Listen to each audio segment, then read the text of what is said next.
Well, hi, and welcome to my shop, and this is the radio that I had started working on. I think I've only done video 1 on it so far, and I discovered that looks like it's working good, but the power supply filter capacitors need to be replaced or at least augmented, and hey, I can't find my big capacitor, so I can't do any more work on this radio right now until that's done.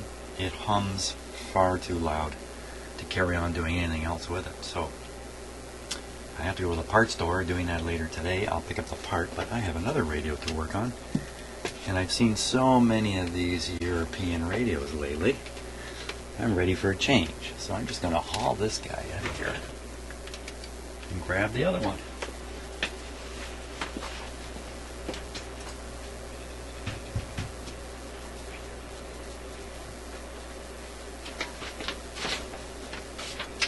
And now for something entirely different.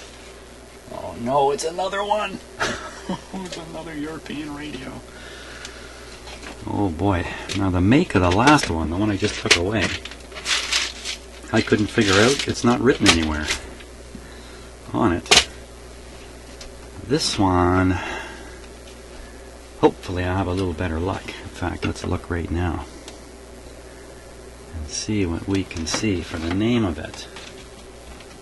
Oh my gosh, it's got no name again, no manufacturer. Why don't they put the model number on these?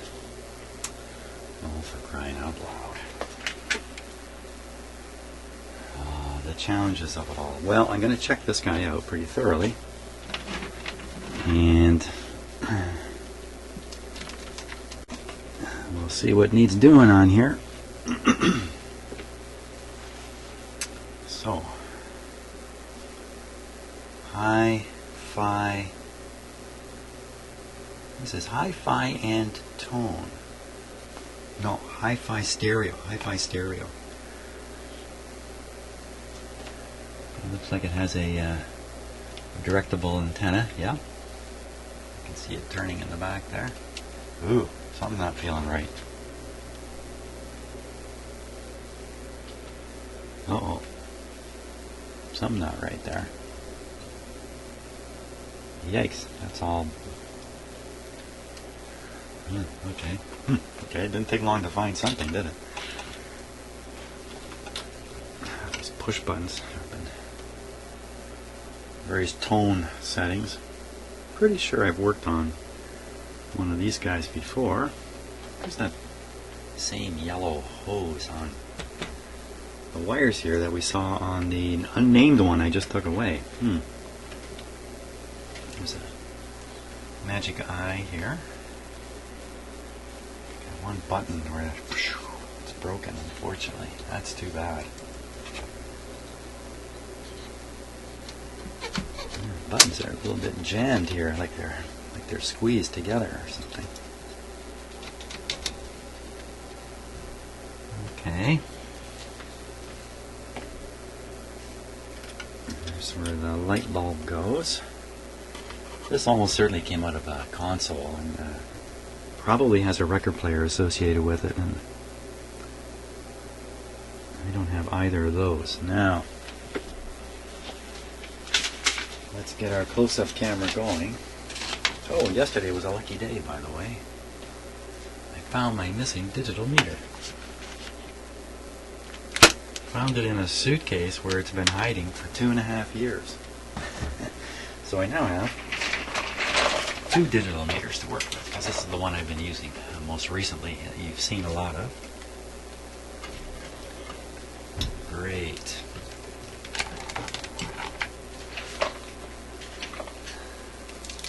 Just take off the number there. Stick that over here. Well, yeah, let's get the close-up camera going, and we'll check out what's going on with this guy here.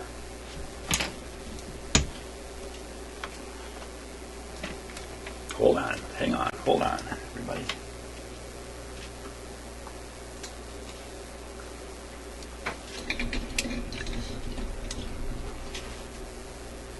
Okay, so volume control, one knob.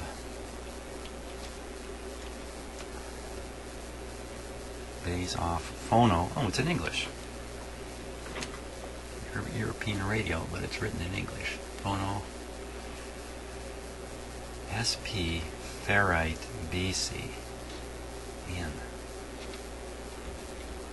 Well, BC must be broadcast. This must be some kind of antenna control. I certainly see the word ferrite.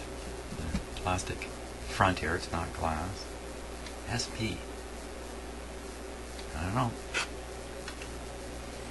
Shortwave FM treble bass. Well, there's some writing here. 408, 508 USA. 408 and 508 USA. RDF, NSF. A number, dash a number. OC, UKW, NSF. Lots of numbers on there. Now that's either a serial number for this plate itself, or this is a hint. 408, 508 USA. I think that's a hint. Oh, check this out. Ships at sea. I've never seen that on a radio before. And that's the goes from 140 kilocycles up to 350, so that's normally called long wave. Wait a minute, how do you get a long wave? 1, 2, 3, 4 bands. Now down here I just see FM shortwave broadcast. SP. Oh, I think I get it. I think what it's showing here is the ferrite antenna is used for broadcast and SP. SP, oh yeah, there's the SP right there. So exactly what that stands for. Ships. I've never seen SP, but this is basically a long wave band. So that's what we've got going there. What's happening right there? There's a divot mark here, and there's another one up here. Those might be locations where you set the dial for tuning. I don't know. No, I don't think so. I see a bunch of them all over the place. Don't know what those little marks are. But not in bad shape at all. Usually these plastic ones are in great shape, actually, in terms of the paint and the color in that. They're usually pretty good. There's an interesting scale here for when you turn the antenna. This goes up and down, so I guess you can make a note of a certain station you want the antenna turned a certain direction. But of course it's not turning. Now, will the tuner tune? Oh boy, here we go. Okay, so I'm turning the dial. Let's put it on broadcast first. Okay, so this is a dual tuner setup. You can see the red pointer moving across the 3 AM bands. That'd be the long wave broadcast and short wave. And there's another pointer, blue one down here. It's not moving when I tune. There's only one tuning knob here. The other knob is the antenna director. So this has probably got mechanical linkages in it to switch this knob from tuning AM to tuning FM. And there you can see the actual tuner. It feels good. The big risk with these radios is the tuner is just not going to turn, so that's good. The string looks really good. That string's never going to break. Look at it. It's like a rope. Okay, here we go. Let's put it on FM. And now this pointer should move. There it goes. Feels good. Okay, and we just jumped a huge hurdle with this radio because some of these guys I've had where the tuner is stuck, the actual tuning capacitor is stuck, and it's not coming free. Okay, and the fact that the antenna won't rotate is not the biggest problem in the world. We can sort that out, I'm sure. So let's go top side here and see what we can see. Okay, so there's the mechanism of the tuner. You can see some geared teeth in there. If I push this to AM, I bet you'll see it move here. There it goes. It's geared one way, geared the other. Good. That's a good thing. Okay, down here is the on-off switch. It's right there. These often don't work on these sets, either from poor setting of the string that's going to pull on this, or how the mechanical linkage, whatever it is. And let's just try it here. I see the linkage moving. Can't know for sure till we have it plugged in. What else can we find up here? Let's see. And a red wire to nowhere coming off the top of this. This looks like the power transformer. There's a fuse back there.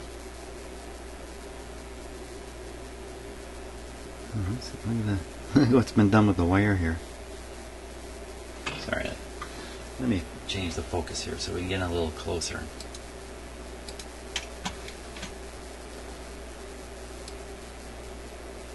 It was set for my microscope stuff. I hope I didn't drive you nuts with the microscope videos. I did so many of them. Yeah, look at that. Cut, and here's another one. Look at that. Why would somebody not solder it right to the terminal? And this terminal's been yanked. Sure looks yanked to me. Pretty close to that one, isn't it? Okay, so there's a bit of history here. That's really mysterious. It's not a very normal finding. There's the output transformer. There he is down there. Oh, it's got a molded capacitor on the top of it. That's, of course, not so reliable of a capacitor. There's another light right down there. Totally different from this one. I wonder if that's an add-in. No, I've seen them before. This is the top of the Magic Eye, where it's picking up its power from the Magic Eye, probably the Magic Eye heater leads, because they're convenient. They're located up the top part of the radio here. And that looks... I think it looks original. Okay, well, nothing egregious jumping out at me here. Light dust on it, no heavy dirt. Let's see this antenna here.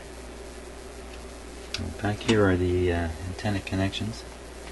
Oh, lots of coils in there. That'd be the AM, the FM, potentially shortwave connection.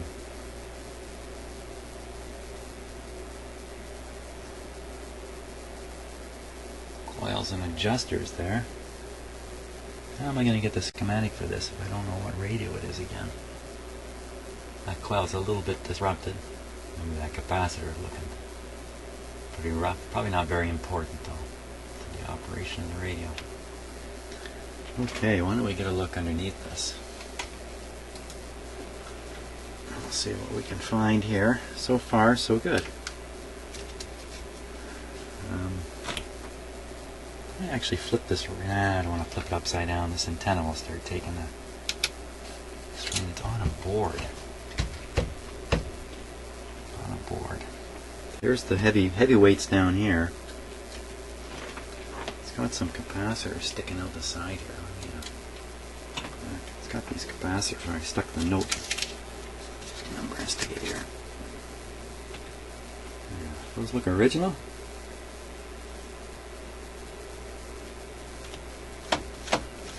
I don't think this is how they build these things. Flippy floppy capacitors. These are probably added in, and these are probably going to leave us, because what are they? 40s at 450.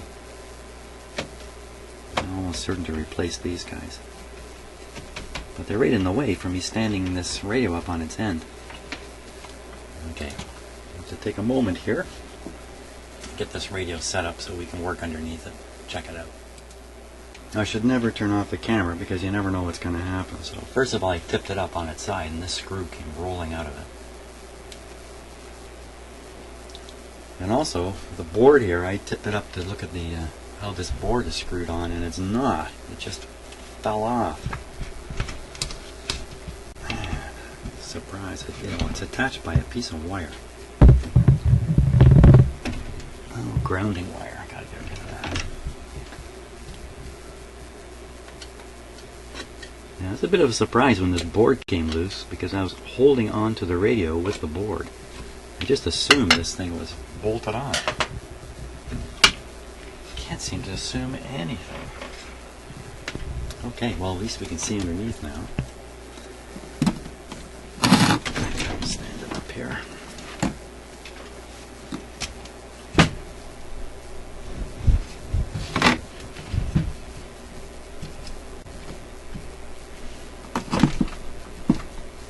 There we go.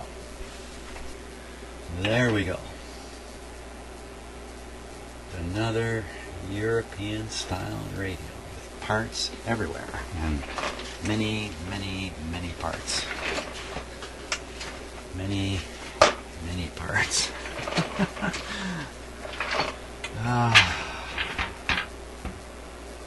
Where have all the North American radios gone? They only have 7 parts. Comparison here. So let's look this guy over. Just giving it a quick glance. We'll get on the close-up camera again and we'll go through it. Let's see what kind of stuff we're going to find here. So I'll start down here.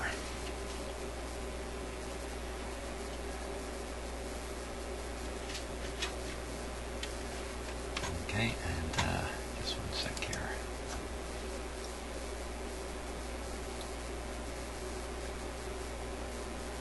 Great big, oh look at all those molded capacitors with the cracked. That's a cracked outer coating. It makes them look horrible. And some of them are. It's just, oh, there's a whole bunch more molded ones. These are different though. Yeah, in these radios there are just tons of parts.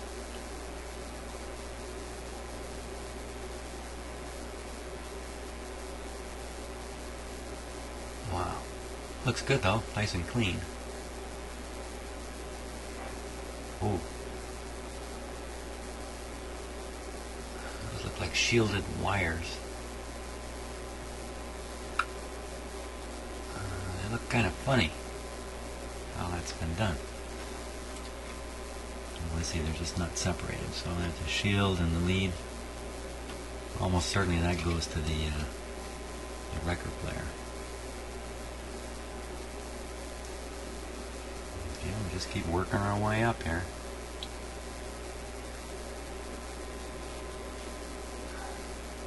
I'm looking for anything that's dark, burned, doesn't look right, cracked, dirty.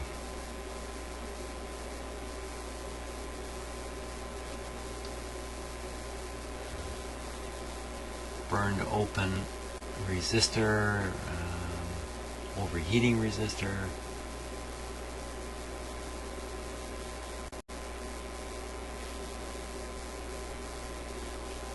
What is that?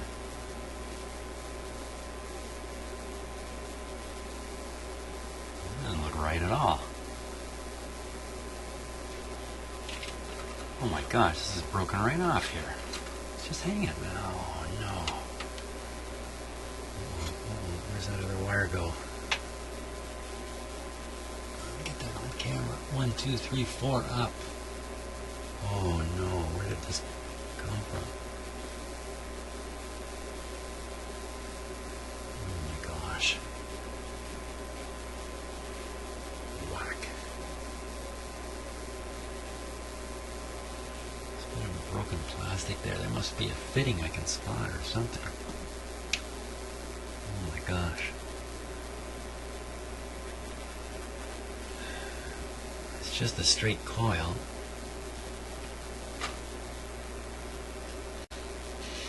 What happened there?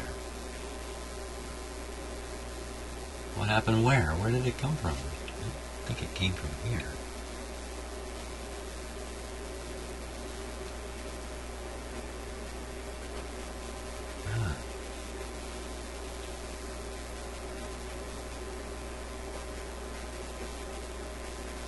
Wow. Over here. It's a very long piece of lead wire on it. Let me just give you a little bit of a longer look here. What I'm dealing with here. So, unless I can get two hands on it. This guy here got a lead wire that goes all the way up to there. Look how long it is. That's kind of unusual in itself. I don't think it's been pulled off. And this thing,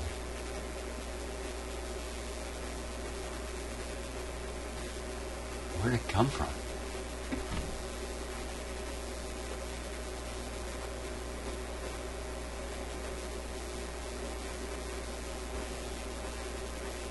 You know, it's got an adjustment and it's all waxed up, but there is an adjustment. Hole right here. It's supposed to be sitting like that. I think that's it. That way you can get at it from the back with a screwdriver. That thing flopping around it's likely to get further damaged.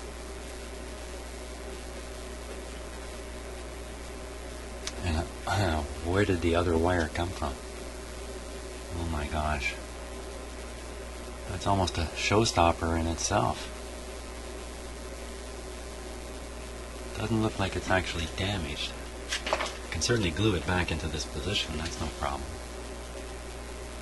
Figure out where the wire goes, that's a... You know what, I'll bet you, let's go back on the close-up. I think I see where the wire goes.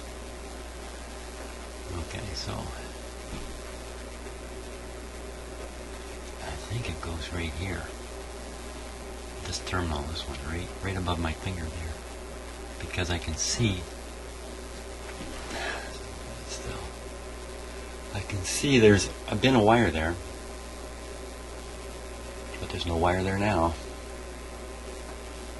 It's right across from the other lead too, so I'll bet you that's where it goes. So maybe our problems aren't so bad. And I won't call that a showstopper. Just let me look through these parts here a little bit.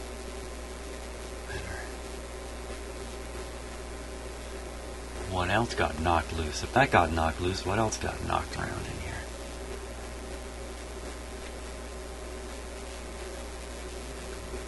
Kind of easy to see how a piece like that might get broken out. Somebody could even have reached up with their hand in behind here, popped it with their fingers or something. It had the board on the bottom of it, but once with the board on, it's all really protected stuff. Okay, let's look in here.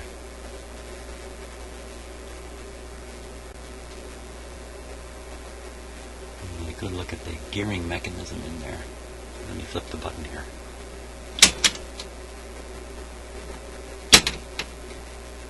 It's working very good.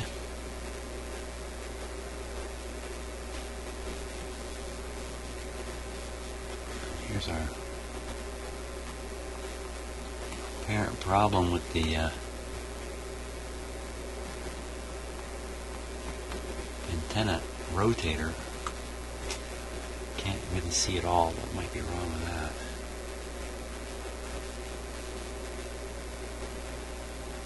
Here's the FM right there, the FM tuner. Let me flip this to FM. We'll see if that actually moves. Oh yeah. So I'm looking in here. Good show. Remember on the coronet, this part had cracked on the shaft. So this one's a little better. See the metal ring here? So when you tighten down that locking screw, you're applying pressure on a metal ring, not on a plastic piece that'll eventually fracture from the stress. So this should not be a problem. It's not looking so bad, except for this coil here, which I'm pretty sure we can take care of pretty quick. Then, oh yeah, let's go down and look at these added in capacitors here. These guys here. Oh my gosh, am I seeing something there? What the heck? Let me put my camera down.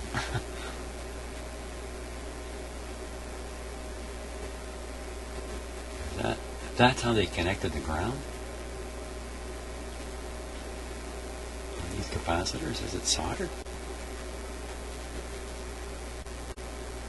Oh yeah, that looks like there's solder there. Oh no, look at. Oh my gosh. So this connection right here. Right here.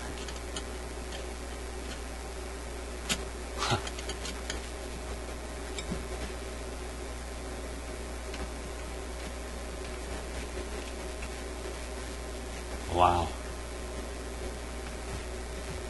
Well, you know, it's a mechanical connection. You can squeeze a connection hard enough to be okay. It may not stay okay though. This one's loose, so this must have caused trouble. Certainly had the potential to cause trouble. Wow. Another thing to check out. This brown lead coming out here, that's got to be the feed to the record player, power the record player. Now where's the power go in on this guy? What's he use?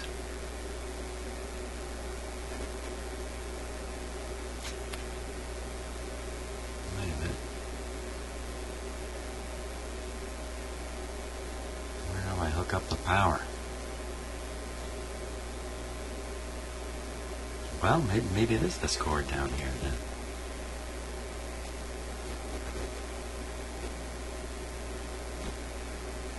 You know, this has come out of a console. There's various ways. The power cord gets power to something like this. So it's probably a separate cord that terminates in the console, and then this picks up the power. So maybe this is where you feed the power in. Yeah, let's hook it up and see. Not quite that fast. Okay, interesting. I think, you know, the lesson here, oh, I got another part to look at. The lesson here is that you really do need to look these things over carefully before you just go ahead and plug them in, especially if you know, the chassis is out on the roam like this. Stuff happens. It's still in its cabinet, maybe much less so likely. So this is just a tone control. A lot of European radios have these crazy tone controls. Bass, voice, stereo, orchestra, and jazz. Because the reason it's crazy is that, you know, the way you want things to sound is a very personal choice. Here the engineers have essentially preset tone settings by pushing these buttons. So they have a tone setting that they like for jazz. Maybe you don't though. Maybe you want something else. I think it's huge overkill.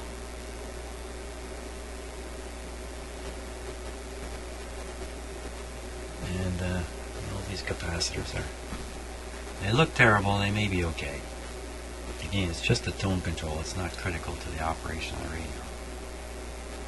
Now wait a minute. What's this? What's this? Why is there another transformer down here?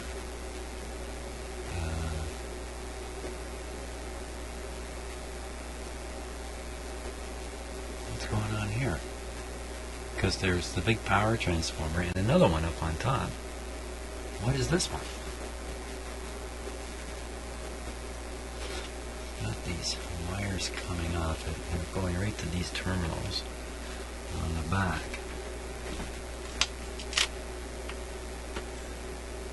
Mystery terminals. Well, I'm willing to bet this is the phono input. Hopefully that's on camera. These are all, I don't know. I don't know what that is. It can only be a speaker output, antenna input. I think it's got to be speaker output. These wires are connected from here up to here.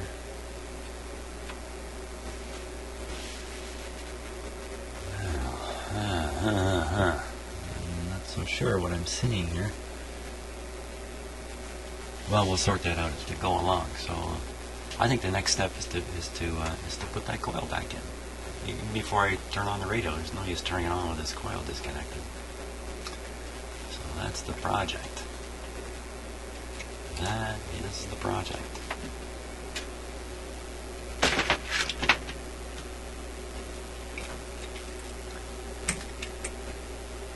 Now, how can I put it in temporarily, or I'm going to have to mix up some epoxy? Am I sure I have it in the right place to epoxy it? Yeah, you know what? You can actually see what's happened. There was a screw or something of that sort holding this piece, and the plastic is fractured. So the way the screw was holding it, it would have let go. The screw is gone. Oh, this wouldn't be it, would it? No, that's way too big. But I can certainly glue that guy up, so that's what I gotta do. Get out my glue.